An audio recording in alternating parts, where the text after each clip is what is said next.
Ethyl iodide CH3 CH2I அப்படின்னு இருக்கு. இது எதோ ரியாக்ட் ஆகுது அப்படின்னா சோடியம் சயனைடு ரியாக்ட் ஆகுது. என்ன நடக்கும் அப்படின்னா இந்த Na இந்த ஐயோட சேர்ந்து NaIயா வெளியே போயிடும். இந்த Cn மைனஸ் உள்ள வந்து சேரும். அப்போ என்ன நடக்கும் கவனிங்க, CH3 CH2 Cn அப்படின்னு வரும். அப்ப நமக்கு என்ன கிடைக்குது பாருங்க, என்ன கிடைக்குது நமக்கு, எத்தில் சயனைடு. Ethyl cyanide. ஓகேவா? அடுத்து இந்த எத்தில் சயனைடு என்ன பண்றாங்க அப்படின்னா, என்ன பண்றாங்க, presence of alkali என்னது partial hydrolysis பண்றாங்க. நான் ஏற்கனவே சொன்னேன் சயனைடை பார்ஷியல் ஹைட்ரோலைசிஸ் பண்ணா என்ன கிடைக்கும், நமக்கு அமைடு கிடைக்கும். அப்ப கவனிங்க, கவனமா எழுதுங்க, CH3 CH2 C double bond O NH2. சரிங்களா?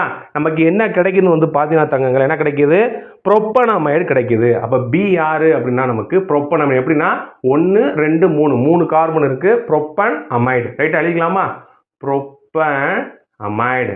ஸோ பி கண்டுபிடிச்சிட்டோம், புரோப்பனமைடு அப்படின்னு சொல்லக்கூடியது. சரியா? இப்போ அடுத்து என்ன பண்ணுறாங்கன்னா சி எப்படி கிடைக்குதுன்னா, எப்படி கிடைக்குது நமக்கு, சோடியம் ஹைட்ராக்சைடு ப்ளஸ் புரோமினோட ரியாக்ட் ஆகணும்.